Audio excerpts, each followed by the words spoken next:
No one could surpass the heroine in either beauty or wealth. She had always been a busy lady and a person who was incapable of sleeping anywhere. Drawing everyone's attention, it was impossible to be happy. The girl felt rather strange. Without opening her eyes, the beauty realizes that she has fallen asleep. Trying to open her eyes, the blonde suddenly realizes that something is going wrong. I don't know when the girl fell asleep. Sounds more like some kind of nonsense. The body feels heavy, but the shouting around makes it worse. The servants speak of a lady who is waking up, so you should hold her hands and feet.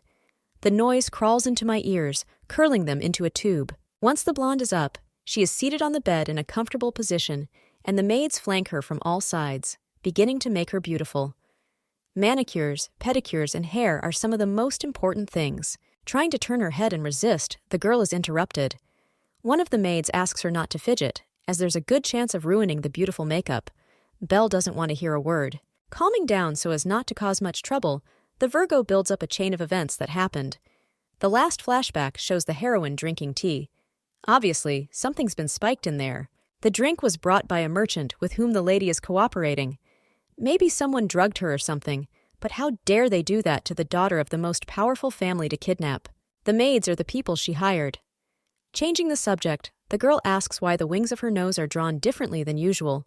She would look too fragile, she said. The brunette decides to argue absolutely nothing. She stutters, but one moment could have saved her. There are no problems in such a simple makeup look, so everything will look pretty enough. The two girls immediately pulled up a large, full-length mirror for a better view. All requests and orders of the mistress must be obeyed without any disobedience. A beautiful blonde lady with hair curled according to the latest fashion looked at the beauty from the reflection. The lovely makeup emphasized her expressive green eyes as well as her plump lips. Slightly missing the point, the girl declares that it's not her type at all, but as she looks closer at the details, she changes her mind. It's quite normal for her to come to the castle looking like this. The self-love is unusually quickly interrupted. His gaze drops to his wrist, which is empty. It's immediately clear that something has gone wrong and in the wrong direction. Turning her head to the other people in the room, who are already diligently pretending to be very busy or in an urgent hurry to get somewhere, the lady asks where her magical communicator is. He just disappeared. I don't want to throw a tantrum so as not to spoil everyone around me. However, this thing is pretty valuable for a beauty. Folding her arms across her chest in a belligerent gesture, the girl asks what the servants are up to. She was made up like a doll and also dressed to match her new look. I hate to even mention that she never acts like this. All without shutting up, Mercedia agrees that it does look beautiful, but it's not her type. The white dress with lots of lace is clearly not the right one. This kind of attire is more like a wedding dress that a mother might have picked out. The realization comes literally in the same second. The protagonist puts 2 plus 2 together and raises a stunned look. She sits in the middle of the huge hall while the maids dart around as if engaged in some unpretentious preparation for a celebration that will not take place. One of the girls stepping aside, but still holding the comb in her hands, confirms the lady's thoughts. She's right about every single word. The ward says that Sasha is having a wedding. Words, like something incredibly heavy, pressed down with their weight, trying to ruin everything. There is no such thing, and it seems as if none of this is true. Trying not to cry, or at least hold back her outburst of mad anger, the girl doesn't understand why she's being set such a trap. She's gone to everything for so long, building a career and accomplishing so much, and now it's all going to be ruined. Weddings seem to be the most treacherous event. Perhaps any other individual would be happy about this, as such an event with a loved one with a good status is just a dream. However, it is definitely not for a young lady. Immediately, not a second, the heroine decides to take at least some action to save herself and her reputation. Jumping up, she hears cries of apprehension for her dress and likewise about not having shoes on. These are completely unimportant little things. Lifting her hem, the beauty hurries in the opposite direction. Everyone is afraid she'll trip, but even if there's a chance of falling, nothing will happen because there's a carpet right under her feet. I don't care about anything except one single thing. The strange sensation doesn't leave, intending to take over my entire gut, because the slight jiggling seemed odd from the start. Sasha, of course, guessed that her parents would do something to marry her off, but some things are getting out of hand. Pulling the curtains, the lady swings open the window to see everything going on. No longer hiding her thoughts, the heroine begins to speak out loud, as if to herself. Even if this is all true, it can be avoided, however. She falls silent, faltering half a word. Eyes widening with surprise. Standing so small, the beauty sees only water in front of her. Glistening in the sun's blue hues, it seems to be beckoning to dive in and cool off. The panoramic window shows all the sorrow and ambiguity of the situation one has managed to get into. Putting her palms against the window, she doesn't understand what it is and how she happened to be on the ship. All luck seemed to leave the princess in an instant, leaving no chance for a meaningful escape. His eyes, as well as his mind, clouded over. A maiden can't escape being in the middle of the ocean. She doesn't know exactly where she is, and it messes up the whole situation. Perhaps the landmass is so remote that it would be unrealistic. The maid, finally catching up with her mistress, begins to try to calm her down, but no arguments have any effect. Miss puts her hand to her head, unwilling to listen to anything, asking who is her soulmate. Without choosing her expressions, the lady keeps asking where is the man she is destined to marry. He's probably on a ship somewhere, but the maid's only response is to ask him to be careful what he says. Mercedia is one of the most famous girls in the empire. No one can resist her beauty, so such a gift amazes and attracts absolutely everyone around. Virgo is the only daughter of Sasha's family. It wasn't her background that made the lady famous, it was her behavior. She turns to the man, saying that if he's not very good, then he should have learned at least some techniques. According to him, he's not good at either, which is frustrating. The blonde can't take the pressure and seems to flare up with anger or maybe embarrassment. My cheeks turn red because everything said was said in the company of other people in the middle of the hall, after which everyone laughs. Already at home, Sasha admitted to herself that she said all this because the guy acted as if he had done something great, even though the couple had spent only one night together. The young man fled abroad, for everyone dubbed him a man who is bad at everything. As a result, all the men who didn't succeed in staying with Mercedia were looking for someone more compliant. Their pride would be shattered if they took even one step towards the girl, but the beauty wanted to be just that. I didn't even want to remember some moments from my personal biography. The rest of us had no idea what it was like to eat and look at the nasty faces of the interlocutors after everything that had happened. Surely the groom is just as weird as the rest of us. Who will say he's the best, or conversely, that money solves everything? Once again, making her escape, the girl leaves the maids trying to apprehend her. The door is visible somewhere in the distance. It won't be long before we can escape. Whoever dares to touch her will deeply regret it, for the lady intends to make a man forever reluctant to marry her. The entrance opens, emitting a characteristically loud popping sound. The beauty looks quite furious, because the whole situation literally pisses her off, not giving any peace. She screams, asking who is the guy. His gaze goes somewhere upward, while his mouth closes on its own. The blonde realizes someone is standing right next to her. The red-haired young man makes no sound, and clearly has no intention of saying anything. Even without any clue, it's clear who he is and why he's here. As if shedding her obsession, the maiden freezes, realizing that something is wrong here. The cold expression on her face was like dipping her face into a cold bath, freezing her with her gaze. A mistake has been made, and it was made by the mother who chose the husband.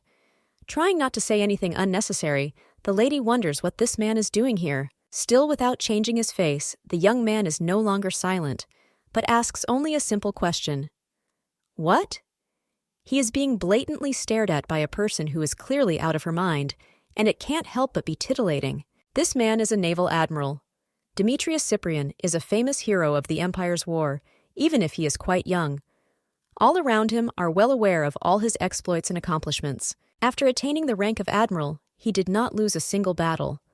All the rumors sound more like tall tales, but it is said that without him, the war on the borders would not have ended to this day. To the whole biography, we can add the fact that the man is not married. I hate to admit it, however it is true, and he is Mercedia's fiancé. The girl builds an even angrier expression on her face, realizing the situation. That piece of ice is going to be her husband. Obviously, this will happen very soon, and this event will be extremely difficult to avoid. The guy doesn't look too happy about it, and it's noticeable without even asking anything. Still unable to digest the whole situation, the maiden is silently angry. His eyebrows furrowed, and his eyes exuded intense fire. She intends to break the engagement, but finding a way will be quite difficult. To begin with, the best solution becomes to try to play a joke on the person. Putting on a friendly pretend expression, the lady asks what a busybody like the Admiral is doing here. He must be on some sort of regular assignment. Confrontation ensured. The most beautiful lady, Mercedes Sasha, who is determined to do anything to turn things around in her favor, is already launching her mental attack. It's not that simple, for on the other side is the Empire's greatest military hero, Demetrius Kypros. He is no less determined, although he may not fully realize the gravity of the situation. Such statuses are known to everyone because the couple themselves chose them, despite the whole situation. It sounds quite majestic, however, the people around behind their backs call them something completely different. The blonde is the Empire's top bitch, and the red-headed young man is the Empire's top asshole. These names aren't convoluted, however, with all the data of the youngsters are quite real and valid. Continuing to scowl, Mercedes is still cursing everyone who arranged this. It's not clear who exactly came up with that idea, but it's just not possible. This is the most ridiculous and stupid thing that could have ever happened to her. Thoughts are interrupted by a distinctive grinding sound. A hand in a white glove disappears from view, and then reaches for the sheath of the weapon about to be pulled from its sheath. Only a fraction of a second passes, as the long silver blade is only a few centimeters away from the face and neck of the girl, who is in mild shock. It all happens rather spontaneously, without any preconditions. There's no time to think about either at all, so the beauty just casts her eyes down somewhere, trying to fumble for at least something of self-defense. Some voice from behind starts calling out to the young miss, trying to ask what's wrong, and why strange noises are being heard. Sasha doesn't have any strength or consideration to respond, and she just continues to stand there as if stumped. The man is out of sorts, you can tell right away. He starts the conversation because he didn't understand who invited him here and in what way. Perhaps if he succeeds in killing his future wife, he will be released and can go back. The voice sounds colder than ever as the lady orders her to step away from her. She too is a victim, even if it is hard to imagine, with all the data she is given. There's no point in continuing this conversation, but it's worth a try, albeit a little later. His gaze falters, and then his eyes turn the other way while the blade is still right at his face, as if warning. The couple turns to the window, which is in the form of a porthole, like on ships. Water still fills the space, making it clear that there will be no indulgences. There's nowhere to run, and desire alone can't help. This is the highest deck on the ship, and such news is not the best news in this world. Even if he decides to do a stray act and jump into the water, it still won't work.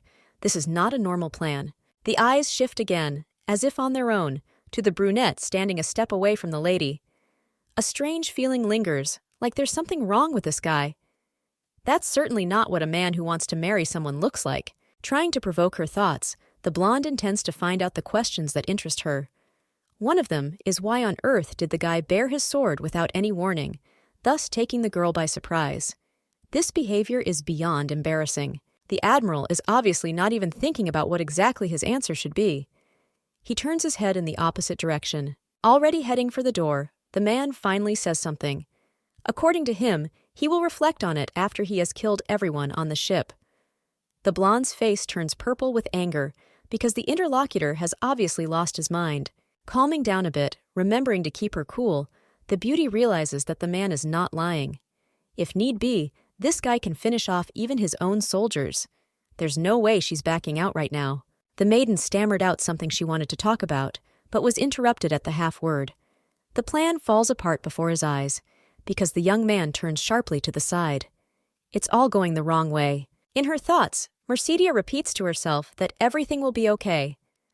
She is interrupted by a voice over the loudspeaker announcing that Plan A has been forgotten, which means it's time to move on to Plan B for results. The voice still won't shut up, ordering him to make sure all the passengers on the ship put on their masks. The whole thing is gaining momentum because it's not clear why gas masks are in free space. Redhead suddenly freezes, then alerts that it's a soporific gas. Sasha still can't accept her fate. It's not clear who does normal and fun weddings like this. The man turns around and without wasting a second runs towards the exit, hoping for some kind of rescue. Turning her head, the girl is indignant, for this rogue has already had time to give a run for his money. The heroine should not delay, because after everything that happens, she may fall asleep like everyone else, thus worsening the situation. Pulling herself together, she follows suit and begins her run. Desperation makes you want to desperately swear with all your might or yell at everyone around you. Putting her hand to her mouth, the girl is angry that the dress is so heavy. She wished things were different and much simpler. With no intention of stopping, the beauty believes in her own strength until one unexpected moment. Her legs braid themselves, and then the heroine stumbles over her own dress, which has been decided to let go. The blonde is already in flight, one step away from the fall that a collision with the deck floor would bring. A wild scream fills the room. Something had gone wrong again. Rising from the ground, the beauty frantically looks around, making sure no one has seen her. It would have been impossible to bear such shame if even a single soul had noticed all that was happening. Things seem ambiguous, as pleas have not been answered. Spotting such a moment, the guy turns his head and even stops to capture the whole moment in the best possible way. The heroine shakes off her dress, but then notices the figure of a man slowly approaching Mercedia. The Admiral had seen everything that was happening, and it couldn't be true. Such shame seems unforgettable. Drawing ever closer, inevitably catching up to his target, Demetrius reaches out and then grabs Sasha's calf. Such actions are not justified in any way, but they make a lot of things clear. Picking up the blonde, the guy carries her toward the exit like a log. Such a comparison would be very apt, because that's exactly how the girl feels. I want to cry about hopelessness, but that's not her style at all. Waving her arms around, the lady tries to break free, even if all resistance is not fully effective. A lot of swear words one after another fly out of his mouth, trying to ruin everything around him, completely disturbing the groom. After running a good half of the way, the man stops in one place, catching his breath. He notices something right in front of him, and that thing rebirths absolutely the whole way. Still not letting go of his fiancée, the guy has no way of knowing what to do next. A huge door using dark magic appears in front of the couple, unable to let anyone present out. There's nowhere else to run. After only a few minutes of such silence, the blonde fidgeted, trying to free herself from the strong grip. Hanging upside down is clearly not a beauty's style. She would have preferred something simpler. Finally finding herself on the floor and feeling the ground again, Mercedia is left extremely satisfied. Shifting her gaze somewhere on the door, the lady realizes that even a huge dragon with great strength could be locked in here. Pensive gaze focused on something else. It seems to have the same symbols here as on the magic mechanism in the magic tower. Things are better, as there's enough room to chop up the case with a sword without hitting people. Thoughts disappear, and some kind of turmoil comes over the mind. The gas is still acting up, so the beauty staggers out and leans her hand on the nearby wall. The forces are in such a state, no more. The suspended and uncomfortable feeling prevents you from doing anything, and even the wall doesn't help anymore. There is no more strength, so the girl falls to the floor, making a characteristic sound. My face feels like it's turning red because the gas is getting into my lungs, making it hard to breathe and causing me to fall asleep. My hand reaches for my mouth again to keep me from falling asleep or letting my guard down once more. The blonde continues to curse everyone in the world. Things are no worse for Duke, as the man continues to stagger around, aware of what is going on around him. The strength was beginning to leave my body, and it was getting harder by the minute to restrain myself. I want to lie on the floor and forget all my problems. The journey doesn't take long as the couple is already near their destination. The red-haired man, leaning on the door, tries to stay conscious and watch everything happen, keeping his face and hopeful. All that's left is to hold out and fulfill the goal. It only gets worse by the minute, as the body weakens, becoming woozy and then dragging itself down. Some strange person came up with this whole game, and now the people around them are suffering. Crying from hopelessness or pain doesn't work, even with all the desire that is still present.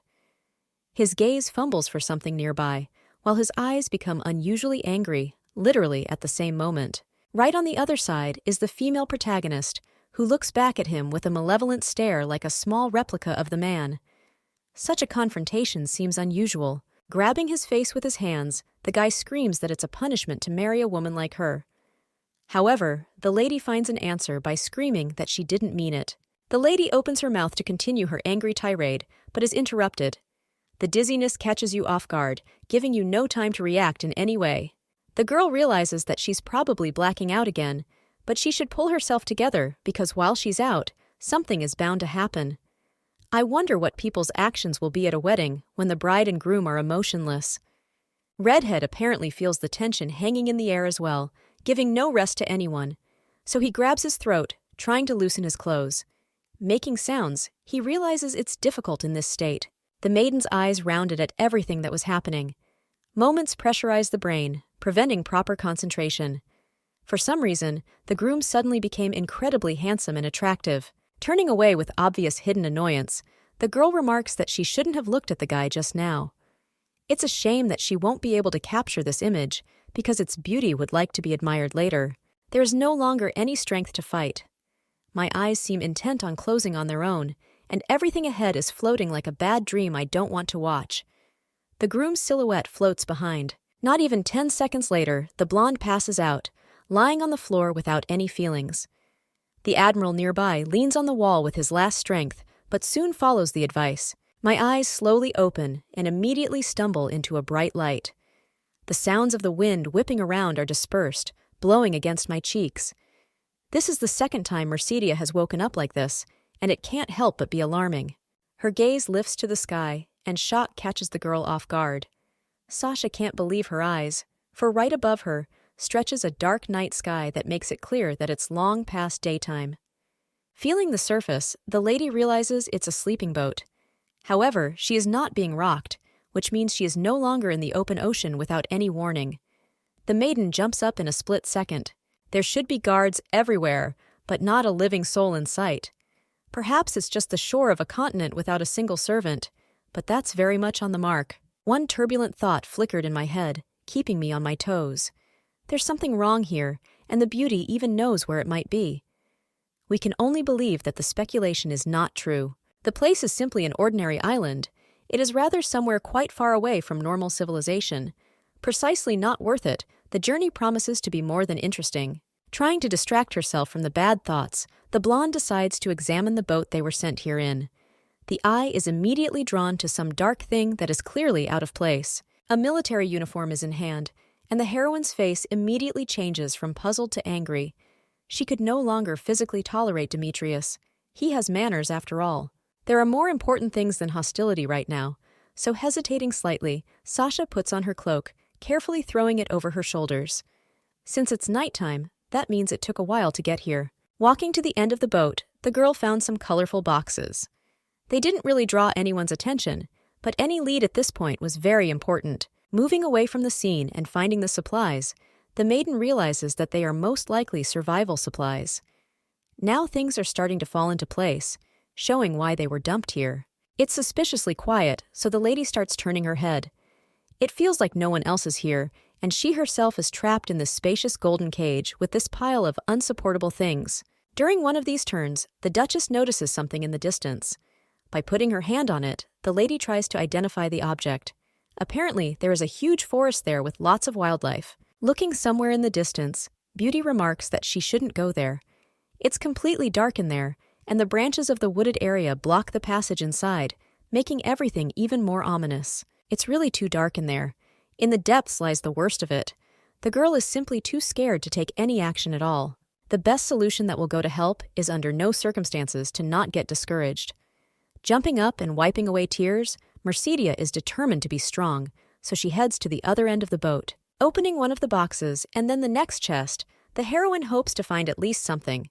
One, or at least two, should definitely be in this junk.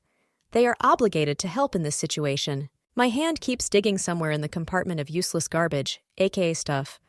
A hand fumbles for something, and Y retrieves the blank letter. The paper lies meekly in the hands of the new hostess, who will have to read the entire contents. The obvious doesn't seem obvious, because the ancestors wanted to convey something through that very thing. Rushing back to her trunk, the blonde hopes to find something more interesting or more valuable. You can't just stop at a piece of mail from an unknown sender. The process is not making any progress despite the fact that the girl has already dug through half of the contents. Returning to the paper, the blonde decides to read what the problem is. The paper said that the Duke had prepared a deserted place for the newlyweds. As soon as they get the good, happy news, they will come right away to pick them up. A summer house on the very edge of the map looks like the best option. The girl slowly exhales air, thus trying to calm herself down. A slight indignant smile seemed to loom on the blonde's face. She's clearly angry at everyone around her. No longer in control of herself, the heroine thinks this is all but insane. They all freaked out and came up with the worst plan imaginable in the worst scenarios. What's most interesting is exactly what people meant by good news. It gave the impression that they expected to get a baby on their honeymoon without any problems. Jumping up from her seat as if she'd been scalded, Mercedes starts screaming and swearing, cursing whoever came up with this quest. A calm voice is heard from behind, snickering, recognizing that the girl has a sharp tongue. Freezing, the blonde realizes what a mistake she's made. Not daring to move, she goes through her options, knowing full well whose voice it is and who it belongs to. Trying to calm herself down, the princess becomes more like the quiet smoothness of the water on a lake. She turns her head to face nose to nose with her interlocutor. With his hands at his sides, the man dare not interfere or try to hurt in any way, but he does it without realizing it. Sasha seems quite comfortable with the situation. Throwing her cloak on to make it at least a little warmer, the girl turns away. A guy shouldn't be bothered by the way she talks.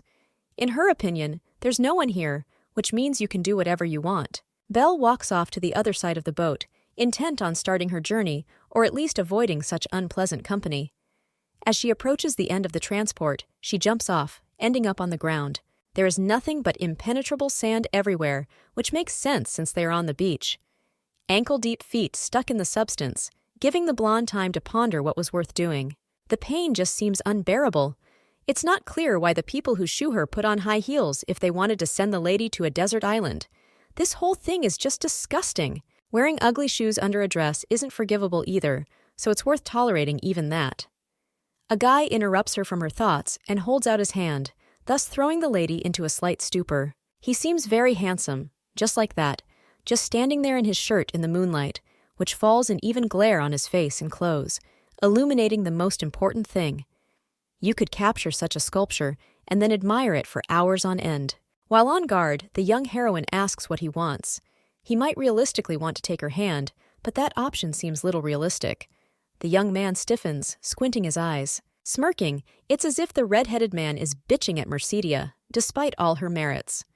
As it turns out, she does have a drop of self-esteem and dignity after all, which seems extremely odd to him. After a second, the admiral turns around and walks away, retracing his steps, leaving footprints in the sand. Sasha begins to shout, resenting his behavior, to which she receives another barb that takes the soul. He really hopes there's a conscience left, because it's not hard to do any harm at all. Just take a small neck and break it with your bare hands. An unkind fire glows in his eyes, alerting him to danger. The girl freezes for a second, standing there speechless. She wants to launch into her angry tirade, but it's too late just standing there trying to process everything that happened just a second ago. Shrieking, the blonde starts screaming that the interlocutor is threatening her, to which the latter snorts, saying that she is just inattentive listening and nothing of the sort has happened.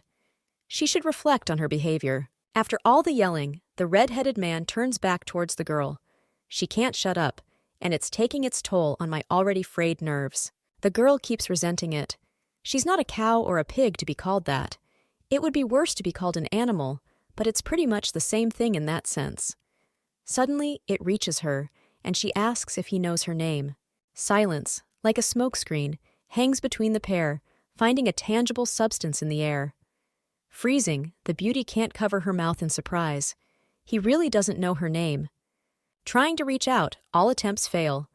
Virgo asks about news in aristocratic society, or MSMS, which he apparently doesn't use. You can tell by his reaction that the guy doesn't even have any friends. Roughly interrupting the blonde half-heartedly, the young man asks how her intentions are about marrying him. He can't wait to find out what she's up to in order to prevent the consequences. A new shout goes up all over the island, for the lady is not going to get married. Stomping her feet and waving her arms in passing, the girl resents her kidnapping, which has cost her dearly.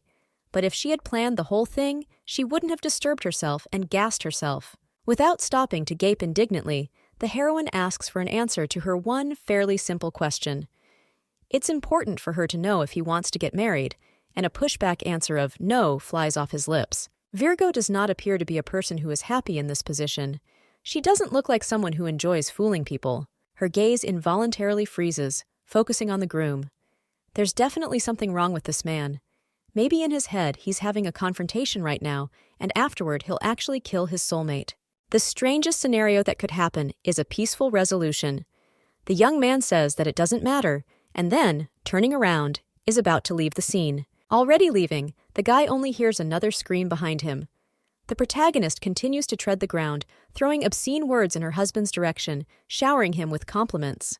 Anger is still as bright a note expressed in the lady's emotions. Demetrius agrees with her, saying that she hadn't planned it, but then she should go with him if she doesn't want to spend the next night by the sea. The girl squatted down and removed her heels in order to move around barefoot. She asks about the map and where the cabin is. It's easier for the guy to just agree, confirming that there is a map and the lodge is nearby. The next question is more complex, but no less important for young people. We need to figure out how to get out of here. Perhaps the young man has some means of communication. The admiral turns around, looking at his soulmate like she's crazy. Perhaps she thought the one had gotten out of some jungle, but it wasn't all that. It was just primitively weird. Raising her hand, her gaze flicks to her wrist. On it is a magical communicator in the form of a brightly colored bracelet glistening in the sun. Reaching out with his other hand, the man immediately presses the button he wants, letting the device start working. After a second, bright lights come on, and then a touchpad appears to say there's no access area here. All the couple has is supplies on the boat and 0 servants. You could run away, but that's unrealistic, so the best solution would be to please your parents. They, like the rest of the empire, consider them rabbits. Stammering, the beauty interjects, asking what other results they should make people happy with. The realization hit at that very second, because a baby was what was needed. They must have all lost their minds there if they have the guts to set such idiotic conditions for people who almost don't know each other. The guy is already going somewhere, hefting the bag of supplies on his shoulders, but turns around to say something. The lady should go after him, but as it is, he can't get her to work. Her gaze involuntarily drops to her clothes. The view is not that bad and maybe even attractive, however not for carrying a large load. A snow-white dress will be hopelessly ruined in a crash. Finally silent, the girl follows the handsome man. She would definitely throw a tantrum if her soulmate made her carry anything, especially heavy luggage with unnecessary items. A small house with white walls can be seen in the distance. Lanterns glow from somewhere near the entrance, showing exactly where to go in order to get to the right place. The blonde immediately became active as soon as she saw the house. My eyes widened maniacally because the manor must have a comfortable bed and a proper bathroom and food. Running up to the door, the girl pushes it open with all her might and then swings it open. There should be some magical artifacts around here somewhere for cleaning clothes and stuff. While near the main staircase in the lobby, the young lady begins to realize the deplorability of the situation she has gotten herself into. My eyes freeze and then start frantically running around the interior, trying to latch onto at least something. A man is heard yelling about the poor interior because all the walls were dirty, just like the windows. The husband does not react in any way because he is tired of this person, having spent only 24 hours with her. Too much dramatization of moments. The Empire began creating magical artifacts after surviving 2 large-scale wars. Now, no one can live without them, as they perform simple things like building houses or even lighting without any problems. There are so many weird features or trinkets designed to make them a reality. A prime example is the artifact that flushes the toilet in the restroom, making life a little easier. The people of the Empire no longer suffer the loss of any information and are proud to call themselves a civilized society. Now, none of them can imagine their lives without all sorts of useful stuff. Mercedes Sasha is at the heart of civilization and this circle. It is easiest for her to get any information without any data or time freezes. She is the daughter of the chief sage and Duke Isaac Sasha, who wields a magical tower. This build supplies everyone around it with the right tools and artifacts, and thus helps with everything. It's very difficult for a girl to accept the new reality. After her great past, she's now just plain stuck on this island without any of the benefits of civilization, and with this obnoxious guy. A familiar, nasty voice pulls me out of my thoughts. The red-haired man calls out to the lady, asking if she will continue to stand in one place. She gets in the way, not giving him a pass, thus ruining everything. Waving her curls, the lady continues to ask a million incomprehensible questions. It turns out the man just wants to say that she has to stand on that wooden floor without even knowing where it was delivered from. Seeing no problem, the admiral offers to put on the shoes his wife took off outside due to discomfort. Outraged by this insolence, the blonde screams that she can't wear the same shoes. She has absolutely no one who understands her, and she's here all alone. All alone. A tear rolls down my cheek. She doesn't think she is an overly dramatic person, but to other people a different picture is obviously emerging. There seems to be no choice at all, so the girl bends over and then squats down. She should put on her old shoes, because it's a real principle to violate. Already putting on the second shoe, the beauty notices a figure approaching nearby. The maiden involuntarily looks up, trying to focus, already knowing full well who it is. Getting up from her knees, the blonde wants to ask something and find out what the whole situation is about. However, the man just walks by as if she has become invisible to the others. The heroine freezes, already covered in red blotches. This man saw Mercedia herself barefoot and just walked by like that. I wonder how long she'll have to stay here before they let her go. Looking out of the door, the lady starts shouting in the wake of her departing husband, asking where he is going. Obviously, he needed luggage, so immediately the road began now. It's unbelievable, because this man is sneaking off again, about to dump Sasha. You have to be in control, and then things will go the way the lady wants them to go. The heroine screams, asking if he wants to leave her here alone, thus ruining everything, but she doesn't hear a coherent answer. He's running too fast and is already somewhere completely across the road. The conversation is broken, but things will inevitably go back to normal, changing everything back to the way it was. With her arms at her sides, the girl stares angrily toward the sea. I can't believe this is happening to her. This whole thing is really outrageous. Normally, the maids would have already lined up to greet Mercedia, but that didn't happen here. You could get top-notch skincare from professionals. A sad look flickered somewhere off to the side. Past lives inevitably peaked in the memories. The girl would now be changing into the nightgown Louise had prepared. It's something she could dream of. A slight smile slips across his face, and this time it's not guile, but simple happiness.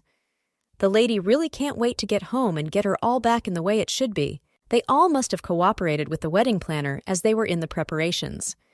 The unnecessary accusations can significantly damage the reputation, so the best solution is to pretend to be fooled and try to forget everything that happened. The maids will pretend everything is fine, going about their normal business, and if the heroine refuses to get smarter, she'll definitely do what she should without any interruptions. Sasha decides not to torture herself with unnecessary thoughts, so now it is worth looking around the house in which to live. It is indeed very dirty and weird. However, the interior looks pretty decent. You can spend at least a few days here for starters. Moving farther down the corridor, the maiden stops now and then near some paintings or exhibits that look more like unfortunate items for a museum show. The strange purple creature looks just awful. Next comes the second floor, which certainly can't be last in line. Judging by the map and layout, there should be sleeping quarters there, so it's worth a visit too. Everything can be done a little later. No more than 30 minutes passes. However, that is enough time to become overwhelmed and tired. Wiping her forehead as if wiping away sweat, the beauty exhales cold air. Having done a week's worth of exercise, she couldn't be envied. The paintings and sculptures are really quite authentic. It would be great to have the time or desire to explore things and even touch things later. It's incredibly cool to understand and experience it all firsthand. There's just one rather odd thing here that's hard to understand. The interior of this estate evokes a strange feeling. It's like he's emphasizing how unreliable this house is by showing all the flaws. The thoughts are mesmerizing, throwing up new ideas about what was going on here. However, attention is drawn to the sounds and noise near the front door. It doesn't take even a moment's hesitation to realize who it is and why he has come. The lad once again returned to the manor with the last chest. It's heavy, so the man is breathing hard. The box is sent to the same pile where the rest of the bags, totes, and chests with everything you need to live are already lying. It had only been a little while, but this man had managed to haul all that cargo off the ship all by himself, without anyone else's help. Sometimes it feels like the groom is a robot or worse, but the thought of not having to go out again is obviously gratifying. It is not necessary to think about everything that is happening too seriously, or to cry over the fact that young people have only one unknown waiting for them. It would be strange if this were not a reality. His head turns toward the young man who is warming up. Hate to admit it, but Mercedia glances over, realizing that the man is indeed very handsome. His body is in good shape and looks amazing, as does everything else in general. Her cheeks light up scarlet. If this was posted by a magical Instagram or Facebook, a virgin would use it as an eye-pleaser. It was clear she would have retained every picture and wouldn't have strayed from the tablet. Finally completing his mini-exercise, the young man fixes his hair and asks how things are going. He sneers again, implying a bad case, for he thinks the beauty is idle. Anger is always hard to contain, especially around someone like this upstart. The lady states that she is not loitering, but looking around the house, trying to figure out what's what and how they can continue to live here and generally be here. The young man freezes, then begins his interrogation. He asks if they've found anything that can be used as a weapon, or, for example, a defense system. It might be nice if there are secret passageways here in case of attack, or just for fun. The girl stops frowning and then coughs. She asks if her husband is going to war. It is a joke, and the maiden realizes that he is an admiral. However, this is over the top and over the top. As if trying to bring out an emotion, the beauty snickers, calling him a man with strange behavior, thus making the groom angry. Frowning his eyebrows and trying not to snap, the man reminds him that my lady is stuck on this island with him and has no right to talk about him like that. Pretending to laugh, the lady says she can see how much they want to marry her. Turning away from her interlocutor, the redhead mockingly interjects if she meant herself. The screams are once again deafening, giving no time to recover, as the blonde once again claims that she would never want to get married herself. Already realizing the complexity of the situation, Mercedia no longer tries to resist 100%. Apparently, the couple is marooned on the island, which means the wedding will take place under any circumstances. She doesn't have to explain everything on her fingers. Turning his head, the guy squints incredulously again. He doesn't like what's going on, but he can't get away with it. As weird as it sounds, the girl's right. After a second, the man picks up something from the floor, and then tosses the red pouch right into the hands of his interlocutor, who is puzzled. She should take the thing, but the woman asks what's in it. Carefully taking the bundle and then opening the wrapping, the maiden notices the beautiful pink shoes with a not-so-big heel. This can't help but feel good, as there is at least some compensation. Without missing a moment of banter, the man remarks that it seems that someone can't seem to get around without their house shoes. It's kind of weird, but it's easier to get shoes than it is to change habits. A new batch of indignation inevitably pours over a guy who didn't even expect to hear anything.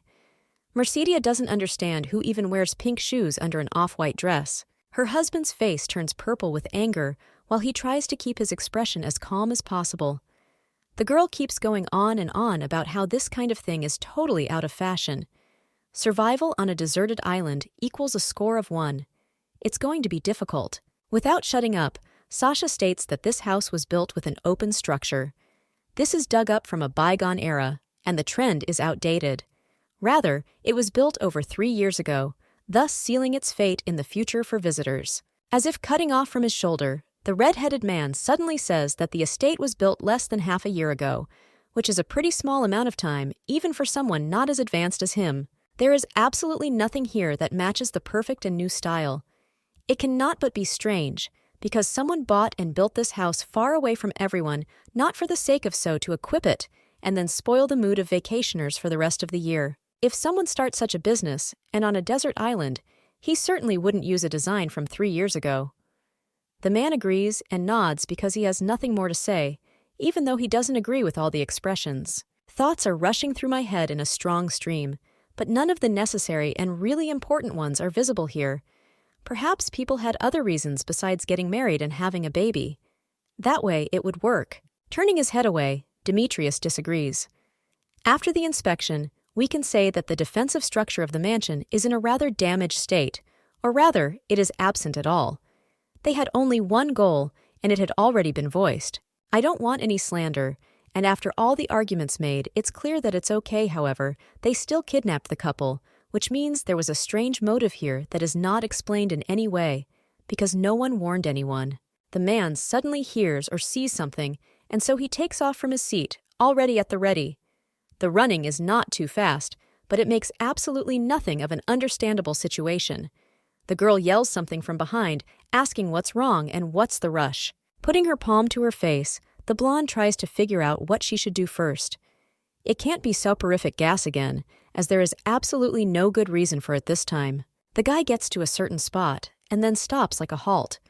The woman doesn't calculate her speed, and so crashes right into the back of her husband, who doesn't react to anything. The distinctive scent of roses wafts around. The fragrance is incredible, but also highly irritating. A room with a huge heart-shaped bed opens up right in front of the couple. All the pillows fit the atmosphere, just like the interior, which is done all in pink.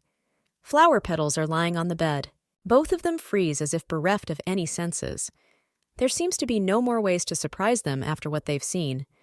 The bed, which is meant for something more, stands directly across from it, so inviting. This is nothing short of disgusting. The Admiral, not thinking long, slams the door shut with a force that shakes everything around him. Belle bounces back out of range, but that makes absolutely no sense. Anger fills everyone around him, making him squirm. The man runs swiftly toward the exit, clearly not intending to stop there. Suddenly, remembering something, the blonde shouts a question of interest in her wake.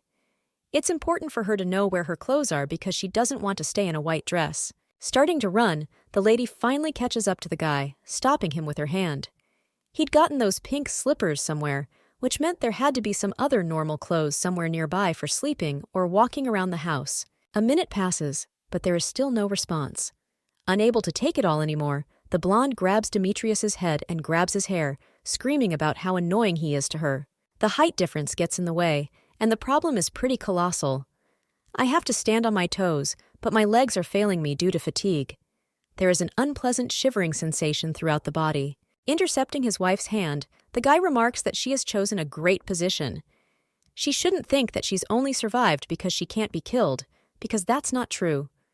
At any moment, something can happen that doesn't meet expectations. A hand grips the lady's palm tightly, squeezing in a firm vice, no longer allowing her to go anywhere without permission. That kind of pressure is even more annoying than the guy himself. The lady is definitely not a simple nature, so without missing another opportunity, she smiles, saying that apparently she's only being kept alive to hold a pen. That sounds nice, but only if it were true. Eyes narrowing while the young man tries not to shout back. The nervous tick shows that he is on edge without explaining how that happened. He's already gotten enough trouble with this particular one. Turning away, Demetrius begins to shake off his hand, wiping it diligently as if to show his dislike. Sasha squeals, blaming him for this horrible crime, because the man shouldn't have done it. Unforgivable things, the worst things. The gnashing of teeth slows speech, but the guy still frowns and gives out some sort of retort. He really doesn't understand why he left the lady alive all this time, by his side, without even laying a finger on her. Trying to make a pretty face, the lady declares that her death would be the worst loss to humanity, which is why she is not allowed. The man was taken aback and then turned to the girl. He mockingly asks if the war should end just because of her beauty, or if she is joking while in a good mood. Keeping up with her interlocutor, the blonde fixes her hair, saying that no one knows, because perhaps the war itself would bow down on its knees to a beautiful person like her. The guy isn't even listening to this madam's chatter anymore and is standing somewhere near the exit of the room. He has yet to spend more than one day in the company of his wife, but is already starting to get bored with everything around him. Catching up with her prey in a split second, Mercedia grabs her hands. She doesn't let go and starts a new batch of moralizing. Among all people, he couldn't see anyone more beautiful than this woman. Frowning her eyebrows, Sasha is angry that this man is behaving in this manner, thus ruining everything around him, making things only worse than they were. Still not letting go of the man's head, she finally falls silent while the Admiral stares angrily somewhere to the side as if picking up the right words. The words cut my ears, but that's what was said. The guy says there were prettier people than his soulmate. Beauty freezes, continuing to stare somewhere in the distance in shock. The screams get 100 times worse and louder, while the girl grabs her shirt and starts shaking Demetrius from side to side. She wants answers and to find out who it was. The jiggling is stopped by a rude retort that had already been said beforehand. The blonde is not to the young man's taste, and therefore he cannot consider her the most beautiful in this white world. Curving her face, the girl uses sarcasm, saying that someone who is his type is very, very lucky. She asks what the person he likes looks like, and the man hesitates. Finally, selecting the right epithets to describe her, the guy says that the lady should be small, slender, elegant, and with short snow-white hair and beautiful, kind eyes. In fact, it sounds like the lady crawled out of somewhere from the 10th century. Without expressing any sympathy, Mercedes suggests traveling there to find this beautiful man and get married. Already having a prepared answer, the young man says that a woman like Sasha could never be like her, even if reborn. A wave of anger comes over the blonde without a second thought. The main character suddenly starts throwing insults again. The man freezes in surprise, replying that she's crazy to throw such words, and even at him. Not backing down or giving up her position, the lady says her gaze wandered around while the admiral talked about his perfect type. His attraction was especially noticeable when he said about the little one, which meant it was a baby. Resisting, Redhead declares that he saw her when he was still a child, and that's why it's true. Suddenly realizing the whole situation, he asks himself why this conversation is even being had. It is beginning to get even darker in the yard. It is clear that the night has already definitely entered the throne, taking its rights. Beautiful stars spread across the sky in great numbers. In the end, the conversation was quickly concluded, and then both chose their rooms according to their preferences. No one wanted to sleep in the bedroom for love. Demetrius had found a complete layout somewhere, and so he chose the room across from the staircase and Mercedes next to the bathroom. It was a choice that suited them both. They all had their reasons for choosing these accommodations, and it wasn't hard to guess at that. The biggest and most important reason was not to sleep next to each other. Lying on the snow-white bed, already settled in her room, the blonde was thinking about something. Boredom was setting in, however things were going well. It would have been even better if things had continued like this. But eventually, Sasha got hungry, and her stomach started making strange noises, hinting that it was time for dinner. All the girl had managed to get since then was just a cup of healing herbal tea. It was beautiful, but not enough. In this state, even a walk feels like work. A rumbling from his stomach reminded him once again that there was no time to think. This can't happen to the princess herself. However, everything related to her is cute. Turning her head, the girl decides to leave the room. She needs to find her dinner somehow, and then finally lie down to rest and sleep. Carefully rising from the bed, Mercedes walks over to the mirror, making sure she looks graceful and beautiful. The dress fits perfectly and, most importantly, matches the shoes. Already heading for the exit, the lady noticed that the slight sway in her body remained unchanged. You shouldn't have brought yourself to this state. There was no way to find food herself, which meant it was worth heading to Demetrius. The only thing unclear was how to call him. Perhaps you can just address it by name. Wild noises came from the room, which made the girl jump up, quickly backing away from the room. She hadn't expected this, so she began to tremble more than before. The door swings open, revealing a head of red hair. The man asks what she's doing here and why she's here. Not listening, the beauty screams, asking what that just was. She wants an explanation, and it better be quick, but the guy states that it's a normal reaction when you hear sounds outside the door. If there was an assassin or an enemy there, then that kind of training would come in handy. The lady freezes, then asks how come the guy thought about there being anyone here but those two.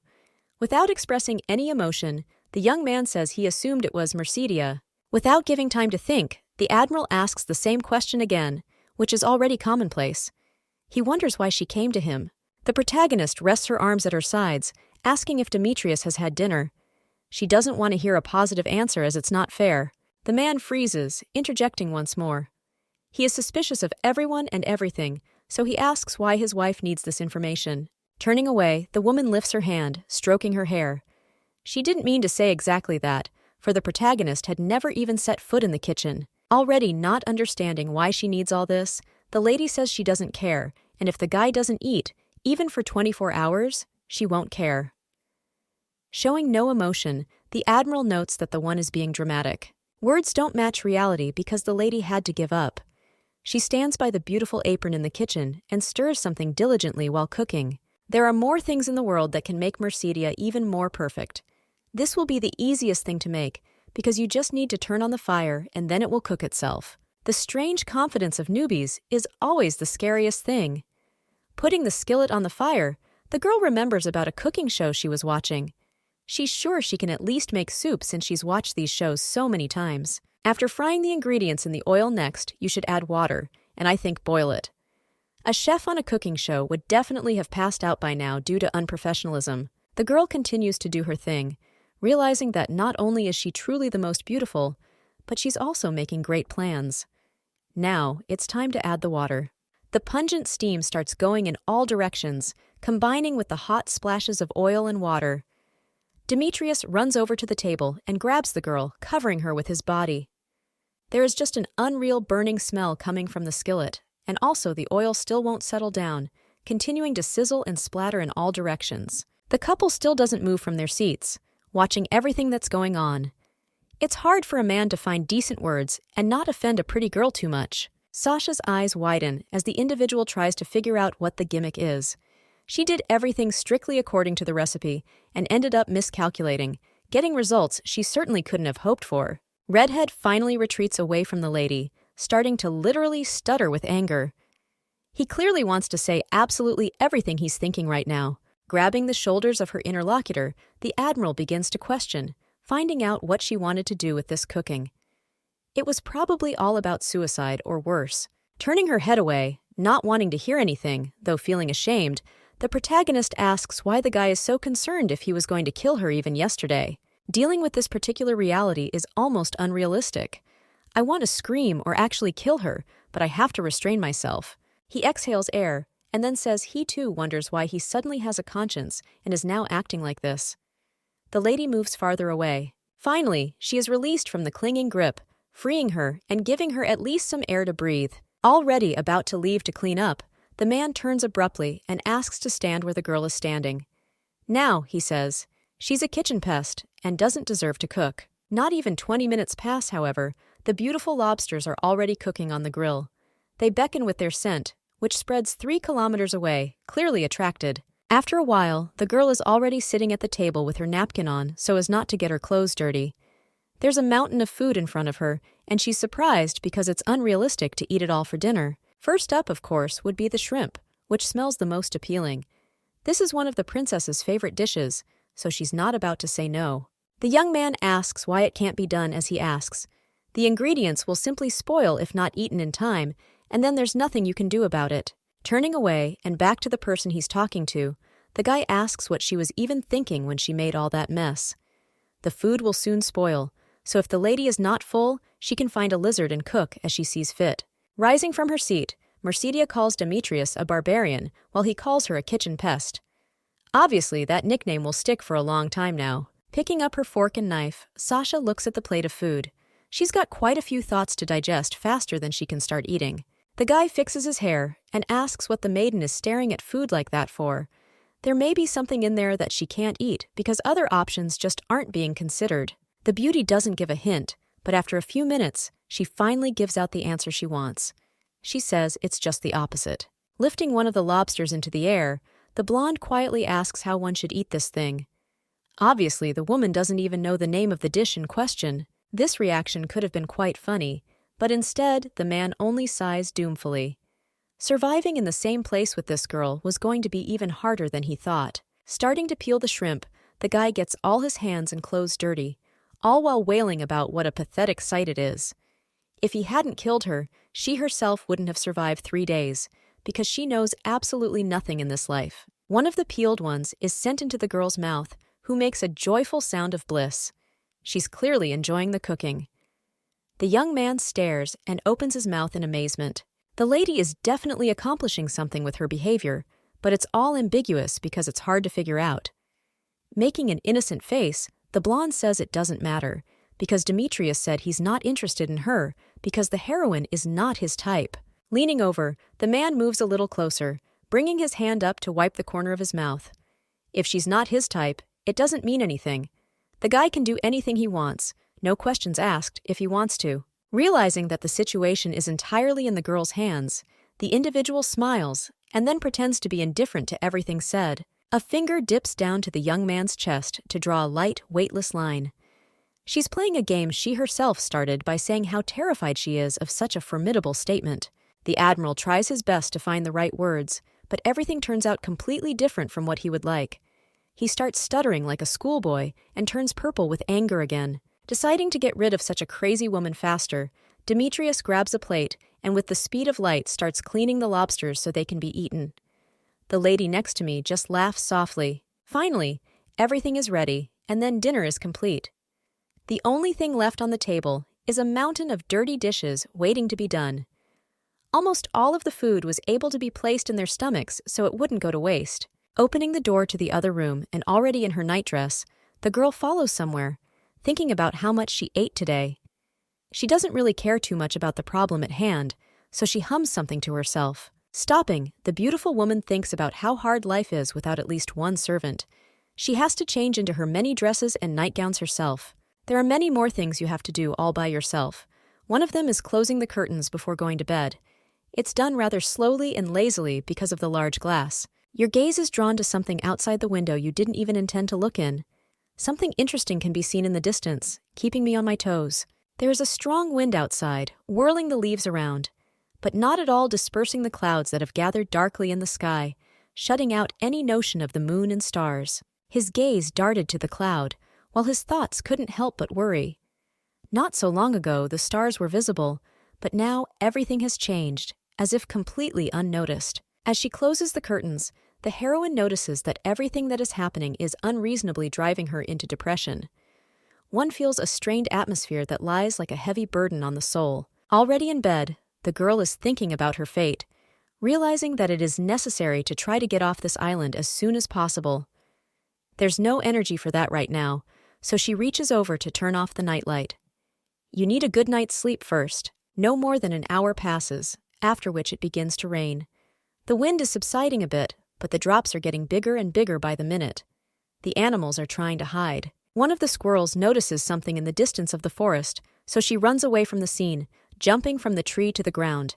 It feels like the weather is being manipulated by someone. The heroine sleeps a sweet sleep.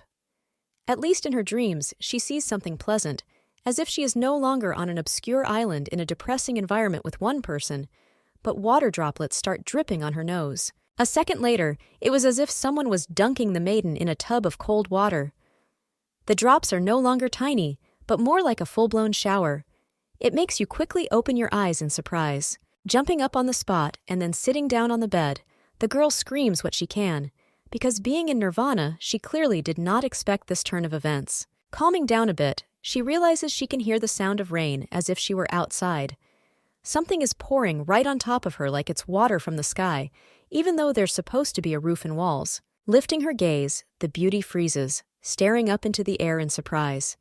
Directly overhead is an open, dark sky, and rain is dripping down from there, which is most likely a consequence of the cloud that was seen a bit earlier. Getting up, the blonde starts running in the opposite direction, catching up to the door because the downpour is intensifying. She has no way of knowing what's going on or why this is happening to her.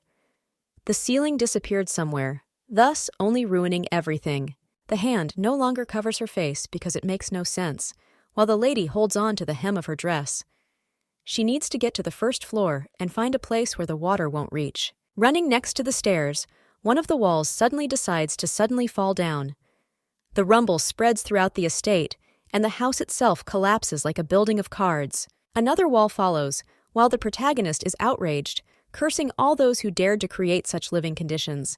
It's already more like crazy than normal stuff. Opening another window, the girl realizes that she is attracted to some sounds outside, as if someone is trying to reach out to her to be heard. These are the right thoughts, as a glance finds Demetrius standing just outside the house, calling out to Mercedia. He hopes the lady will decide to approach to discuss the problem and decide what is worth doing. A blonde woman precedes the man, asking if there are raincoats or umbrellas, for example. These things would help a lot in this situation, but they are clearly not here. The answer confirms the speculation. The best solution turns out to be to continue the revision. Walking into the bathroom, the lady yells with a new dose of anger that this place is good for nothing, as even the toilet had its ceiling blown off. Walking towards the exit of the house, both have already lost hope, but remembering something, the girl stops her companion. She reminds me that there's another room that hasn't been checked. The Admiral asks for silence and to get behind him. Grabbing the guy's hair, the girl says that she might die because of this rain, but is reminded that she tried to kill herself with a fire and that such rain means nothing to soldiers. Still no way behind, the lady reminds us that she's a princess. Already completely soaked, Mercedia has no more intentions of waiting for anything. These clothes are too thin, and even if she had something else, she still wouldn't want to be out in the rain. This behavior is clearly outrageous.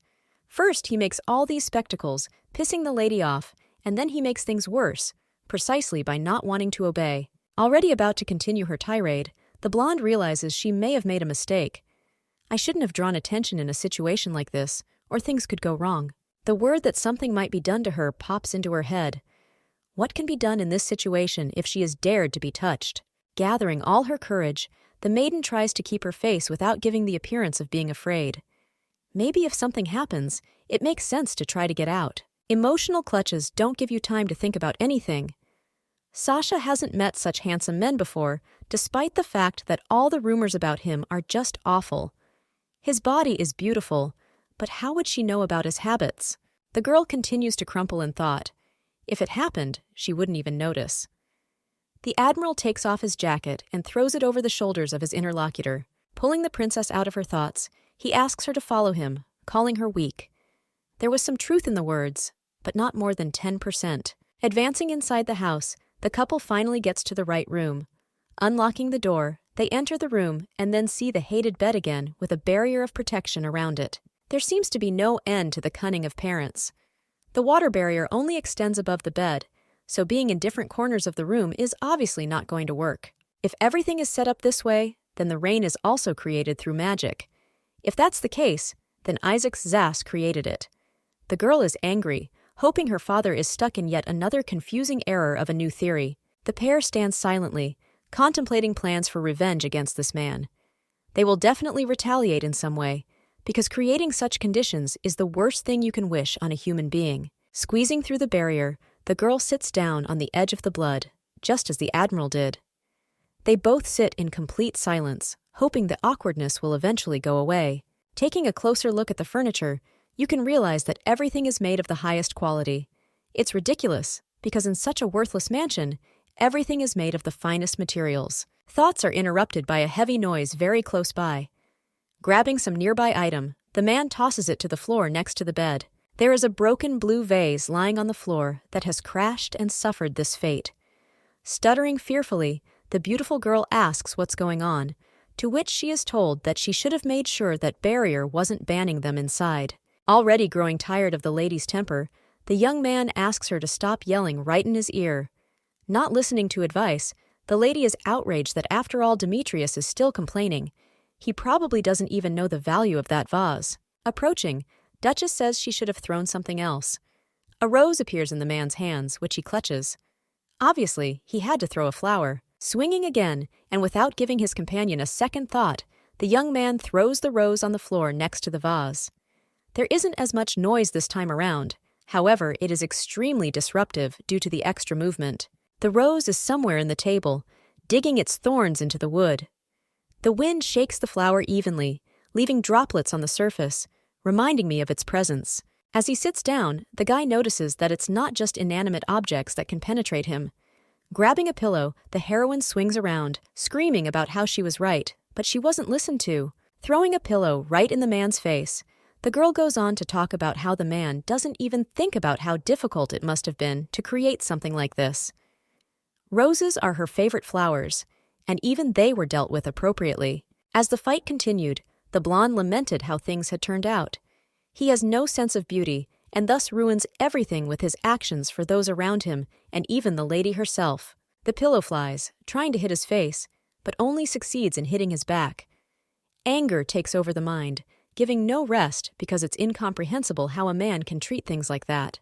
It is impossible that this person shows no interest at all. The girl is only wearing her pajamas, and they're soaking wet. He can't be disinterested, even just a little bit. It's just not possible, even if the heroine is not the groom's type. There's got to be at least some leads. Turning to the side to get some protection, the young man asks him to listen and not continue with such primitive matters. Grabbing Mercedia's wrists, he tries to pull her back at least a few centimeters or hold her back. She should calm down and reflect on her misbehavior. Spreading his arms in different directions, the man did not take into account only one point, and that is that now the girl is sitting right on top of him, as well as already almost in a lying position due to the fact that she cannot move. The young people are separated only by the pillow that lies between them, but their faces are impermissibly close. A warm breath seems to skim the young man's face, and the same goes in return. Pulling back a little, the girl stares with huge eyes that in their gaze express absolutely nothing good towards the person lying next to her. She's gathering power to make things worse. Grasping the object once more, she launches another attack. She thinks the admiral is just scared, so she uses force on such a fragile individual to even the score. Calling his name, Demetrius orders him off. The screams and pleading make you freeze, but only for a few seconds. Already about to continue, the princess is interrupted. The guy says the blonde should pay attention to what she's even sitting on right now. A little unsure of what the problem is, the beauty lowers her gaze, realizing the situation they are in. Things are picking up, making it clear that this awkwardness isn't going anywhere else. Sasha got too carried away. Turning his face somewhere to the side, the man remarks that it's crushing to see the princess in such a provocative way. Her cheeks are covered in purple spots, letting her know that a reaction has been set in motion. Freezing, the lady suddenly realizes the significance of the words just spoken. She doesn't have any extra thoughts about everything that's going on, but she tries to make innocent eyes so she won't be blamed. Only a few seconds pass, but the girl doesn't take any action, so the guy hurriedly throws her off, repeating about how he's already asked her to get off him more than once. The situation does not improve in any way, as Demetrius is now hovering over Mercedia, who is staring at the young man with darting eyes. She hadn't expected that a normal impulse would bring her to such a state, thus making things worse all around. Pretending she had nothing to do with it, the blonde just tries to turn away and play innocent to get away from her.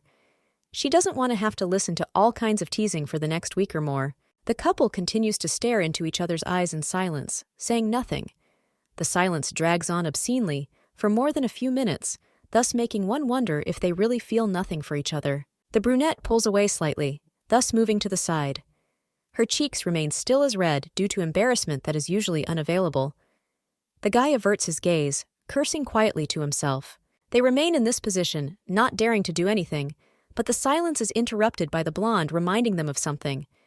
If a man is still going to do something, he should make sure he is comfortable.